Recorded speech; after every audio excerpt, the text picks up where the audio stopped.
आंखों में नींद भर जाए पर सोना नहीं है। आंखों में नींद भर जाए पर सोना नहीं है। ऐसा समय है मेरे दोस्त कुछ करने का, इसको खोना नहीं है। आप सभी का सुपर कंसेप्ट क्लासेस में स्वागत है। और आज की इस वीडियो में मैं आप लोगों को क्लास 12 इंग्लिश कोर का very very important MCQ questions कराऊंगा। तो आप लोग वीडियो पर कंप्लीट बने रहें। और अगर आप लोग हमारे चैनल पर पहली बार आए हैं तो चैनल को सब्सक्राइब करने के साथ साथ बेल का आइकन को प्रेस कर लीजिए। देखिए आप लोगों का 2022 वाला जो मॉडल सेट है, इसका सेट 3 यहाँ पर मैं आपको कराने वाला हूँ। इससे पहले मैंने आप लोगों को सेट 1 और सेट 2 करा दिया है। और यहाँ पर मैं आपको जितना क्वेश्चन कराऊंगा जो आप लोगों के नए पैटर्न नए सिलेबस के अकॉर्डिंग है, वही क्वेश्चंस को यहाँ पर मैं आपको कराऊंगा। यहाँ पर मैं आपको अंडरस्टैंड क्वेश्चन नहीं कराऊंगा। देखिए जो हमारे इस साल का पैटर्न जो सिलेबस में नहीं है, वैसे क्वेश्चन को करके फायदा क्या है भाई, जो आएगा ही नहीं। इसलिए हम लोग वैसे क्वेश्चंस करेंगे जो इस साल आने वाला है। तो चलिए शुरू करते हैं और एक करके हर एक क्वेश्चन को सिंपल तरीके से और इजी तरीके से देख लेते हैं। तो देखिए यहाँ पर हमारे पास जो सबसे पहला जो क्वेश्चन देख लीजिए, क्वेश्चन में 13 क्या है कि in report writing narration of the event is always return in. देखिए रिपोर्ट राइटिंग में जो नरेशन होते हैं उसको हम लोग किस में लिखते हैं, यानी कि किस टेंस में लिखते हैं।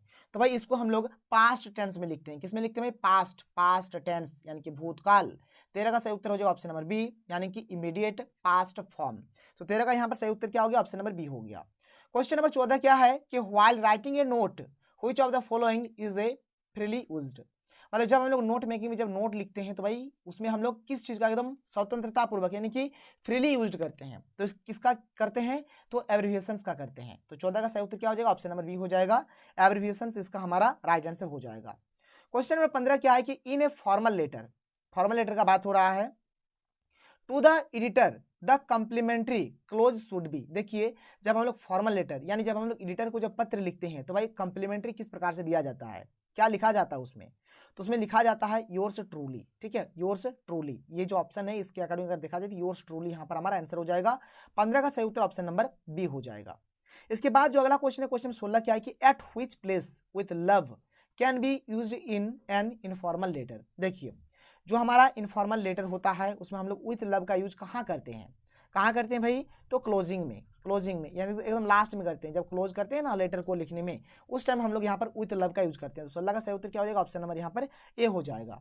आगे चलिए क्वेश्चन नंबर 17 देखिए। हाँ, और एक चीज आप लोगों का कितना नंबर आ रहा है आप लोग नीचे कमेंट करके बताइएगा कि आप लोगों ने कितना सही किया कितना गलत किया। कमेंट करके बता दीजिएगा कि आप लोगों का कितना यहाँ पर नंबर आ रहा है। इसके बाद जो अगला क्वेश्चन है, क्वेश्चन 17 क्या है देखिए ध्यान से कि suppose we do not know the recipient's name of a letter. मतलब हमें अगर रेसिपिएंट्स का नाम अगर हमें लेटर में पता नहीं होता है, ठीक है, तो how can we address the recipient. तब हम लोग रेसिपिएंट के एड्रेस को किस प्रकार से यहाँ पर डिफाइन करेंगे, किस प्रकार से लिखेंगे, ये चीज़ हमें बताना है। तो भाई यहाँ पर हम लोग क्या करेंगे? डियर सर या फिर डियर मैडम करके हम लोग यहाँ पर बातचीत करेंगे। जो लेटर लिखना है इस प्रकार से हम लोग लिखेंगे जब हमें यहाँ पर एड्रेस नहीं पता हो तब कि किसका बात हो रहा है। ठीक है, डियर सर डियर मैम यहाँ पर आप लोग यूज करिएगा। 17 का सही उत्तर ऑप्शन नंबर सी हो जाएगा। क्वेश्चन 18 क्या है कि who should be kept in mind while writing a good article. मतलब जब आप लोग गुड आर्टिकल अगर आप लोग लिखना चाहते हैं तो आपको क्या करना चाहिए, आपके दिमाग में क्या होना चाहिए, किस चीज़ के ऊपर आप लोग ध्यान रखिएगा यहाँ पर। तो भाई सबसे बेस्ट जो तरीका है रीडर्स एंड देयर मूड, यानी जो पढ़ने वाला होगा उसको हमको देखना है और उसका जो मूड होगा उसको हमको देखना है और उसी के अकॉर्डिंग हम लोग आर्टिकल को लिखेंगे। देखिए आजकल का टाइम भाई वही है, जो तड़कता भड़कता जो मिर्च मसाला वाला जो चीज़ होता है ना वो बहुत ज़्यादा चलता है और जो काम का चीज़ होता है वो बहुत ही कम चलता है। इसलिए यहाँ पर हर एक चीज़ को देखना पड़ेगा कि यहाँ पर जो पढ़ने वाले हैं उनको किस प्रकार से किस प्रकार का चीज़ उनको पढ़ने में अच्छा लगता है, थोड़ा मिर्च मसाला वाला हो ताकि अच्छा से चले। तो क्वेश्चन 19 क्या है कि द हेडिंग या फिर subject of A notice should.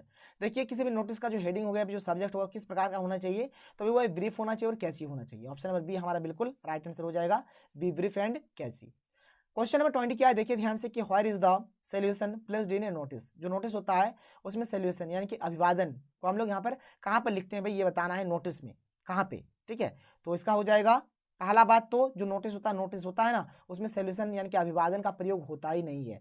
अभिवादन का प्रयोग उसमें होता ही नहीं है। यहाँ पर लिखेंगे कि there is no need to write solution in a notice, यानी कि नोटिस में सोल्यूशन लिखना जरूरी नहीं है। क्या? नो नीड टू राइट, यानी अब जरूरी नहीं है भाई लिखना इसको। इसका सही उत्तर क्या हो गया? ऑप्शन नंबर डी हो गया। आगे चलते हैं क्वेश्चन नंबर 21 देख लेते हैं क्या है। क्वेश्चन नंबर 21 देखिए क्या है कि which fear of his life does Douglas talk about in the essay. तो यहाँ पर किस डर के बारे में बातचीत किया गया है? तो यहाँ पर 21 का जो सही उत्तर हो जाएगा ऑप्शन नंबर ए हो जाएगा कि फियर ऑफ वाटर। ठीक है, यहाँ पर फियर ऑफ वाटर के बारे में बातचीत किया गया है।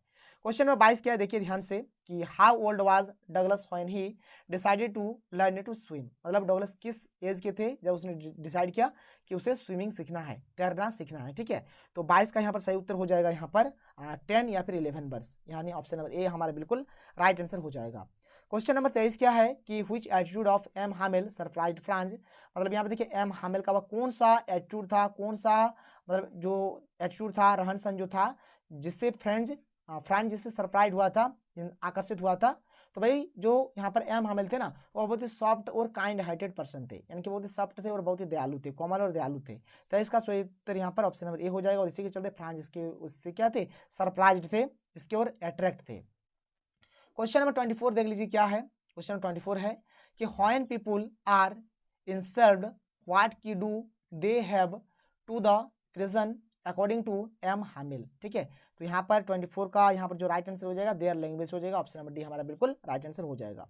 क्वेश्चन नंबर 25 क्या है कि why did Saheb and his family come to India. देखिए ये सब जो भी चीज़ें ना मैंने आप लोगों को या फिर जो मैम थी आप लोगों को पढ़ा दिए हैं, बस यहाँ पर समझिए आपका एक रिवीजन हो रहा है, आप लोग खुद से देखिए कि आप लोगों ने कितना सही करा कितना गलत करा, बस वही चीज़ है आप लोगों का। तो 25 के यहाँ पर सही उत्तर ऑप्शन नंबर डी हो जाएगी, because storms destroyed their homes and fields, ये हो जाएगा हमारा बिल्कुल राइट आंसर। यानी देखिए बोला ही जा रहा है कि जो साहेब और उसकी जो फैमिली थी वो भारत क्यों आया था, इसलिए आया था क्योंकि उन लोगों का जो फील्ड था, खेत था, घर था, सब कुछ खत्म हो गया था, इसलिए उन लोग भारत आए थे। Where does साहेब लिव, यानी साहेब कहाँ रहते थे, तो भाई वे सीमापुरी में रहते थे। और कहाँ से आए थे, ढाका से आए थे, याद रखिएगा ढाका से आए थे बट सीमापुरी में रहते थे। तो 26 का यहाँ पर सही उत्तर क्या हो जाएगा, हमारा ऑप्शन नंबर ए हो जाएगा, सीमापुरी हमारा राइट आंसर हो जाएगा। इसके बाद जो अगला क्वेश्चन है, क्वेश्चन नंबर 27 क्या देख लीजिए। तो क्वेश्चन नंबर 27 हमारे पास है कि which is the centre of India's glass blowing industry. देखिए जो ग्लास का बात करा जाए, बेंगल स्टिक है यानी कि चूड़ियाँ जो है, तो इसका जो इंडस्ट्री है कहाँ है भाई, इंडिया का जो सेंटर, ठीक है, इसको बोला जाएगा। तो 27 का यहाँ पर हो जाएगा फिरोजाबाद, ऑप्शन नंबर डी हमारा बिल्कुल राइट आंसर हो जाएगा। 27 का क्या होगा, ऑप्शन नंबर डी हमारा यहाँ पर सही उत्तर हो जाएगा। तो देखिए क्वेश्चन नंबर 28 क्या है कि in what kind of house does Mukesh live, यानी कि मुकेश जो थे वो किस प्रकार के घर में रहते थे। तो ये जो थे ना मुकेश जो थे ना, ये मतलब एक आधा अधूरा एक टाइप का झोपड़ी था, उसी में रहते थे, यानी ए हाफ बुल्ड हट। 28 का सही उत्तर ऑप्शन नंबर सी हो जाएगा। कोई दिक्कत नहीं, आगे चलिए आगे बढ़ते हैं, अगले क्वेश्चन को चलते हैं। अगला क्वेश्चन देख लेते हैं, क्वेश्चन 29 देख लीजिए। तो क्वेश्चन नंबर 29 है कि what symbol from the nature does the poet use to prove that keeping quiet is not total inactivity. तो भाई यहाँ पर 29 का अर्थ इसका सही हमारा आंसर हो जाएगा। 29 का क्या होगा, ऑप्शन नंबर यहाँ पर बी आंसर हो जाएगा।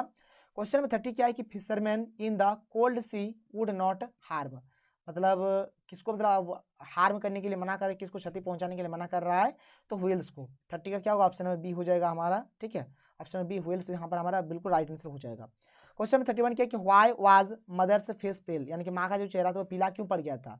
तो ड्यू टू हर एज, ये हो जाएगा इसका आंसर, मैंने उनका एज धीरे धीरे घट रहा था इसी के चलते। तो 31 का यहाँ पर ऑप्शन नंबर ए हमारा बिल्कुल राइट आंसर हो जाएगा।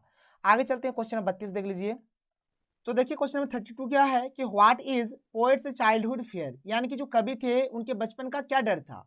तो एक्चुअल में जो कवि थे ये अपने माँ को खोने से डरते थे, इसलिए इसका सही उत्तर हो जाएगा ऑप्शन नंबर सी, यानी कि लॉसिंग हर मदर फॉरएवर, ये हो जाएगा इसका हमारा बिल्कुल सही आंसर। क्वेश्चन नंबर 33 क्या है कि identify the literary devices in like rootless weeds. देखिए भाई लाइक है, जब भी कभी भी अगर सो रहे, ठीक है, लाइक रहे, एज रहे, तो इसमें हमारा जो है ना सिमली का यूज होता है। किसका यूज होता है, सिमली। एक सेकंड रुक जाइए, सिमली मैं हिंदी से लिख दे रहा था, तो सिमली का यूज होता है SMILE, सिमली। ये सब क्या है, हमारा अलंकार है, तो सिमली का यहाँ पर हमारा यूज हो जाएगा। 33 का सही उत्तर क्या हो जाएगा, ऑप्शन नंबर हमारा ए हो जाएगा। आगे चलिए क्वेश्चन 34 के कि what do the governor inspector visitor in the poem depict. ठीक है, देख लीजिए गवर्नर इंस्पेक्टर विजिटर जो है, तो यहाँ पर हमारा क्वेश्चन नंबर 34 का जो हमारा राइट आंसर हो जाएगा, क्या हो जाएगा यहाँ पर 34 का हो जाएगा ऑप्शन नंबर डी, यानी कि पावरफुल एंड इन्फ्लुएंशियल पीपल हो जाएगा, ये हो जाएगा इसका आंसर। क्वेश्चन नंबर 35 क्या है देख लीजिए यहाँ पर कि how many time Jones did the तिसानी दोषी क्रॉस ड्यूरिंग हर जर्नी। तो यहाँ पर भाई हो जाएगा 9 टाइम्स हो जाएगा, क्या हो जाएगा 9 times zone, 9 time zone, option number C हमारा बिल्कुल राइट आंसर हो जाएगा। क्वेश्चन 36 क्या कि for how many years has the program students on ice been in operation, कितना दिन तक ये जो प्रोग्राम था ये ऑपरेशन में रहा। ठीक है, कार्यरत रहा। तो 36 का सही उत्तर क्या हो जाएगा, ऑप्शन नंबर यहाँ पर बी हो जाएगा, 6 ईयर्स यानी कि 6 साल तक। ठीक है, आगे चलिए आगे बढ़ते हैं, क्वेश्चन नंबर 37 देख लेते हैं क्या है। तो क्वेश्चन नंबर 37 है हमारे पास है कि लेट टाइगर्स क्या है, let tigers whoever who said this, यानी ये जो कथन है, ये जो बाइक के लेट टाइगर्स वेवर, ये जो बाइक के किसने बोला है। तो 37 का जो हमारा राइट आंसर हो जाएगा क्या हो जाएगा, यहाँ पर ऑप्शन नंबर हमारा सी हो जाएगा कि द प्रिंस जंग जंग बहादुर, इन्होंने ये बात को बोला था। 37 का ऑप्शन नंबर सी हमारा राइट हो जाएगा। ठीक है, आगे चलते हैं। क्वेश्चन नंबर 38 देखिए क्या, how many rings did the Maharaja send to British officers good lady, British officer का जो लेडी थी, जो पत्नी था, उनको यहाँ पर महाराजा ने कितने रिंग भेजा था भाई, ये बताना है। तो 38 का क्या हो जाएगा यहाँ पर 50। ठीक है, कितना रिंग भेजा था भाई, 50 रिंग भेजा था। 38 का यहाँ पर ऑप्शन नंबर सी हमारा बिल्कुल राइट आंसर हो जाएगा। क्वेश्चन नंबर 39 क्या है कि what does doctor Sadao ask when he had been send to America, मतलब वो उसका कौन सा वो एज था जिस समय वह अमेरिका गए थे। ठीक है, तो यहाँ पर 39 का क्या हो जाएगा, यहाँ पर हमारा हो जाएगा ऑप्शन बी 22 यानी कि 22 वर्ष के थे हुए। ठीक है, 22 हमारा यहाँ पर राइट आंसर हो जाएगा। इसके बाद देखिए क्वेश्चन नंबर 40 जो कि हमारा लास्ट क्वेश्चन है आज के इस वीडियो का, देख लीजिए क्या है। क्वेश्चन नंबर 40 में हमें बोला गया है कि in whose bedroom did doctor Sadao carry the क्या है वॉन्डेड मैन। तो यहाँ पर 40 का जो हमारा सही उत्तर हो जाएगा क्या हो जाएगा, ऑप्शन ए हो जाएगा हिज फादर्स, यहाँ पर बिल्कुल हमारा राइट आंसर हो जाएगा। तो चलिए यहाँ पर मैंने आप लोगों को हर एक क्वेश्चन को करा दिया। अगर आपको वीडियो पसंद है तो वीडियो को लाइक करिए। आप लोगों का कितना नंबर आ रहा है आप लोग नीचे कमेंट करके बताइए। तो चलिए मिलते हैं अगले वीडियो में। थैंक यू, जय हिंद।